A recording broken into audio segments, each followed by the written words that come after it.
Hello everyone, Namaskaram. Welcome to my channel VPK Nutrition, Mind Body Healing with Pushpa. In today's episode, I'm going to be talking about the third dosha type, the Kapha dosha. I've been doing the series for the last 2 weeks, and I'm going to be talking about what it is, the characteristics, how it manifests in our body, and also what the imbalances can do to us, like what kind of diseases can come out of it, and also talk about diet and lifestyle tips to help with that. So generally, overweight, obesity, depression, sluggishness, these are all associated with Kapha dosha imbalance. So we'll learn a lot more about these in this episode. Stay tuned.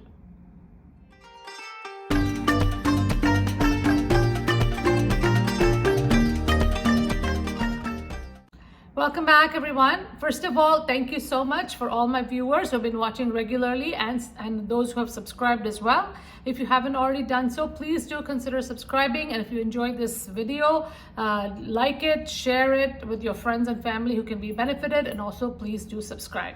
So let's begin with our episode today.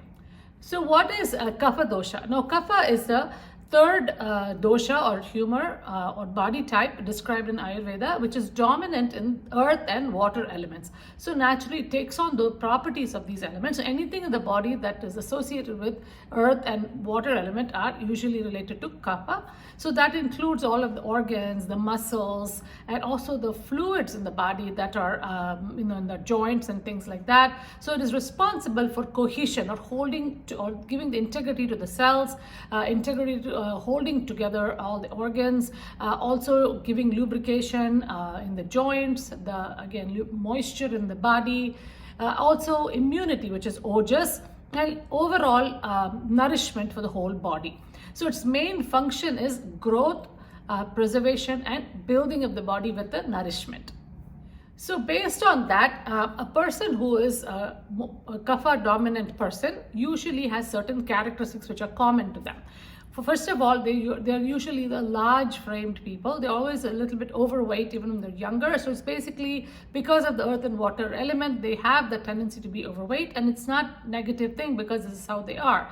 And then they also have very like a round face, beautiful big eyes, and then flawless skin, nice dark thick hair, luscious lips. So I mean really beautiful features and very kind and loving features. So they're usually very loving, caring, affectionate, and all of that. So this is the general nature of a Kapha person. However, if there is an imbalance because of the stickiness of Kapha, they can also get very attached, very possessive. These are some negative qualities that can manifest if there is an imbalance of Kapha in the body, whether they are Kapha Prakriti or they're imbalanced, even any other people who are imbalanced Kapha in their body. When you look at the gunas, tamo guna, which is sattva, rajas, and tamas, tamo guna is more of inertia, not moving, sluggishness. So they're mentally and physically, they have the tamo guna dominant. So really, they don't like to move a lot. So doing exercise is definitely not something they enjoy doing. They also have a lot of stability in their life.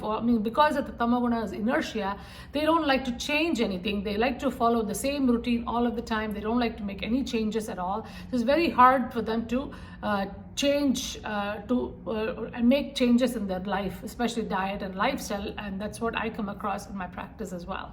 So again, when it comes to sleep, they're very deep sleepers. They can sleep for 8, 9, 10 hours and usually have trouble waking up in the morning. They are not the early risers, but the people who sleep in. When it comes to digestion, also everything is slow. So they have a manda agni, which means very slow digestion. So it takes a few hours to metabolize that their food have eaten. So it could even take like 6 hours instead of the regular 4 to 4.5 hours. So this is why for them intermittent fasting is a great idea, because they really don't feel very hungry. When it comes to stress, again, they take a long time to process any emotion, but then stress, they usually withdraw, kind of bottle it all up, and really don't express themselves very much. So this is generally their response to stress. So they usually withdraw, and then usually the silent treatment and things that you see in people are because of this kapha nature. So this is like a very brief description, but I have done a whole video on body types and the characteristics and all of that. So I will share the link in the description if you want to know more about this. If you resonate with any of this, then you know you are probably this step. And again, please go and learn more about yourself. So let's look at some of the clinical manifestations of kapha. The seat of kapha is, first of all, the head, the white matter in the head. Then you have the root of the throat or the tongue, the chest region, the upper part of the stomach, and also the joints, where we call it the sluggishness kapha, or the white matter, or the cartilage, which kind of gives you that lubrication in between the joints. So when you look at how kapha manifests in the body, first one is, of course, like I said before, weight gain or obesity. Then you can have sluggishness in the body, inertia to move, or even laziness to move. And then slow digestion. It takes very long to digest the food, so that can lead to indigestion as well. Depression at the mental level. Shortness of breath, because the chest is the seat of kapha, and also a lack of firmness in the joints. So generally, the diseases associated with kapha are obesity, of course, and some of the chronic illnesses or metabolic disorders like the diabetes, and also kidney disease is related to kapha imbalance. Other things in the mental level, deep depression can be a big part of kapha imbalance, and also asthma because of the shortness of breath and things like that, and sleep apnea also. So when you usually lose some weight, some of these things can be healed as well.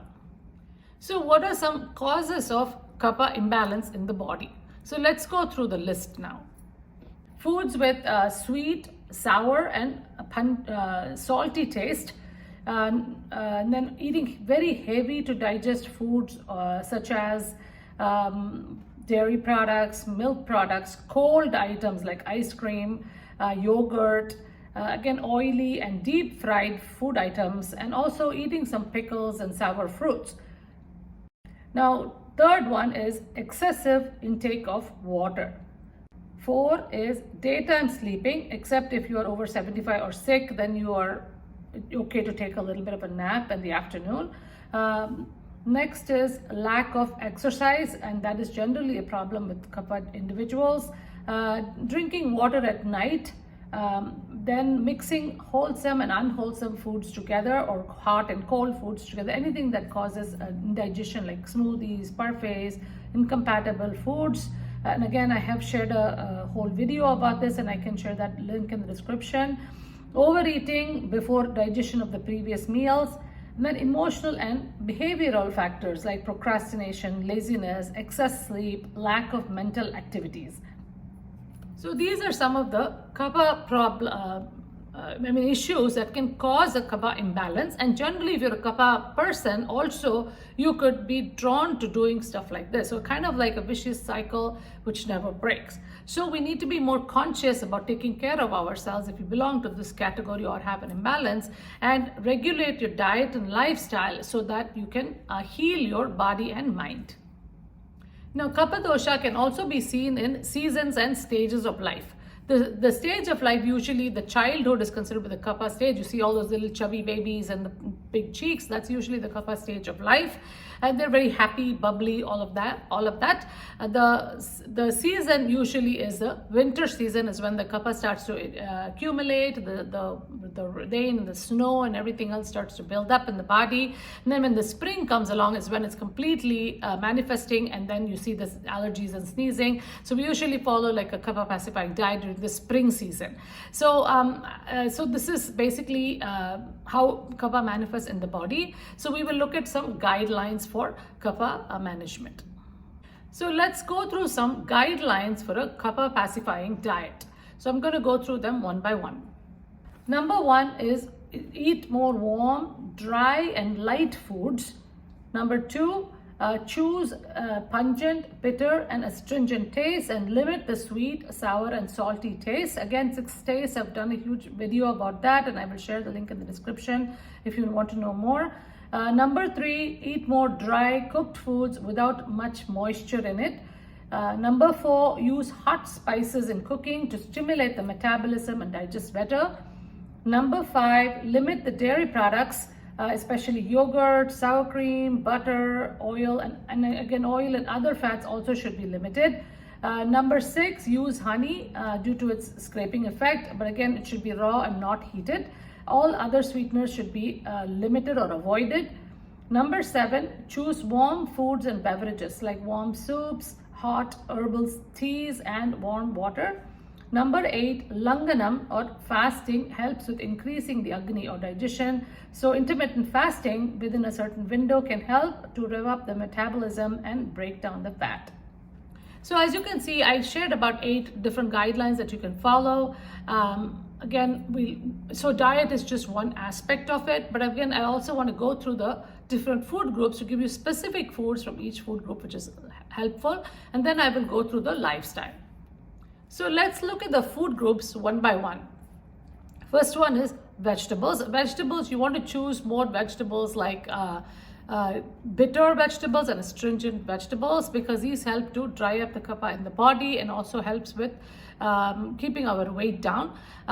Examples of this would be like dark green leafy vegetables, spinach, kale, things like that, and also bitter vegetables like bitter melon, which is also called karela in Hindi, and also other eggplant is a good vegetable, and also other vegetables like radishes, daikon, celery, broccoli, cauliflower, cabbage. So these are some really good vegetables for the kapha person.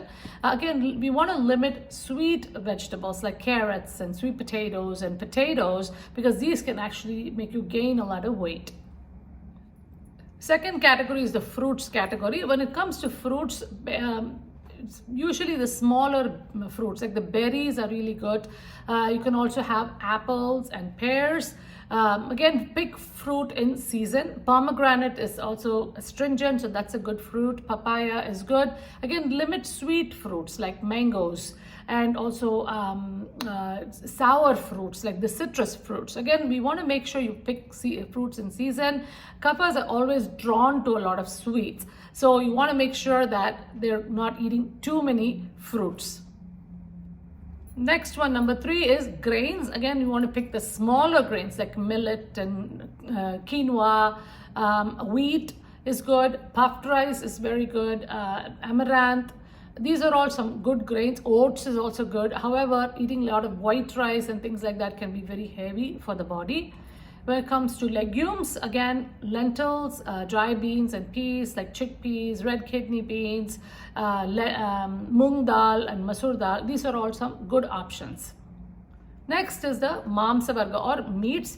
Now again, meats generally, although pitta and vata, we said it's okay to have a little bit. Kaphas, generally you want to be completely plant-based if possible. If you're a vegetarian, if you have to eat meat, then again, eat it sparingly, maybe just a couple of times a week. And again, small portions, pick the leaner cuts of meat like chicken and fish, things like that.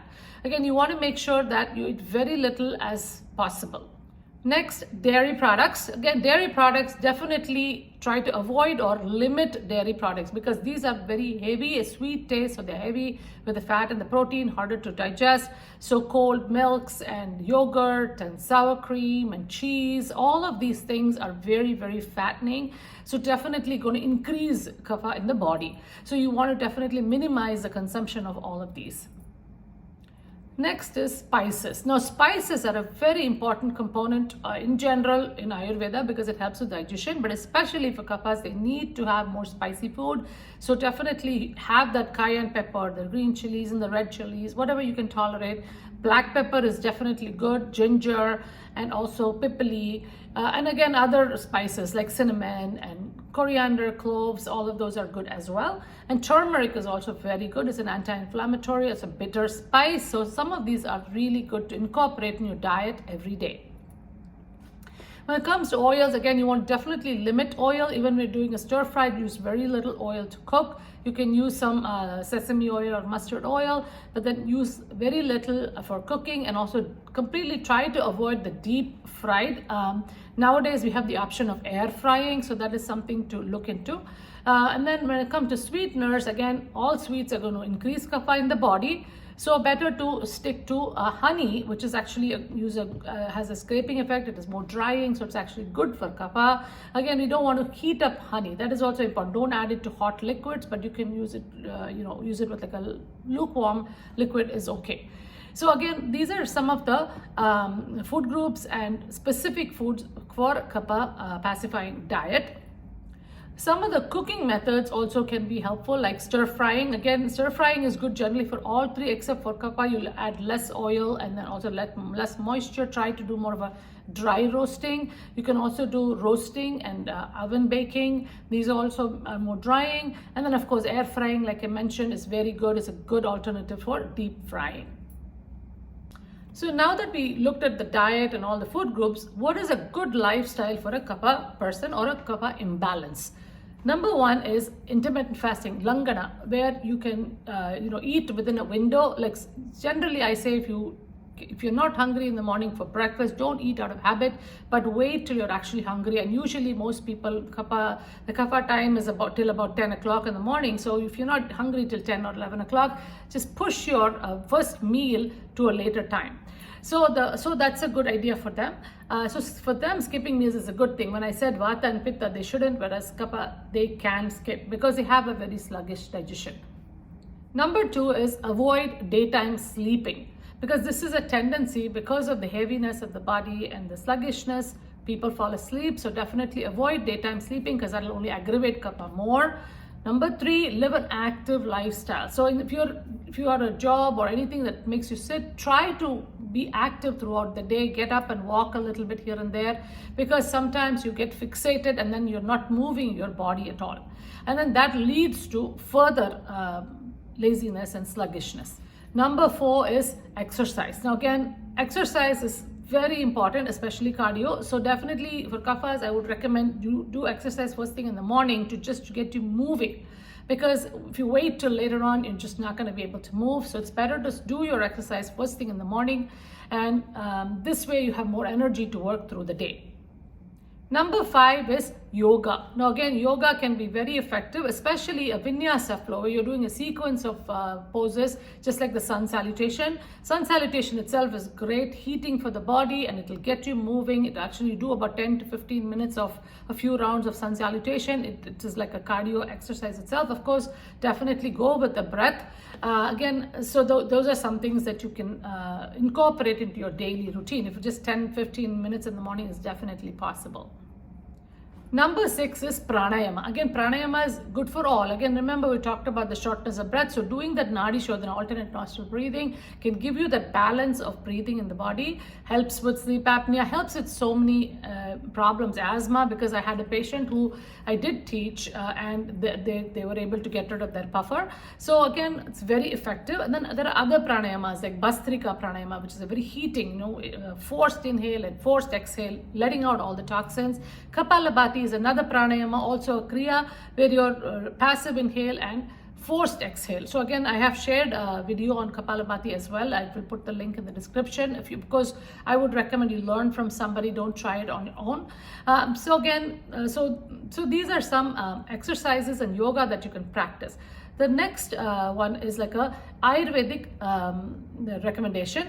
So number 7 is Abhyanga. Abhyanga, again, oil massage. That is recommended for all body types, but the oil is what varies. So for kapha, you usually pick something like a warm mustard oil or sesame oil. Again, use very little, not a lot of oil like you would for a vata and a pitta person.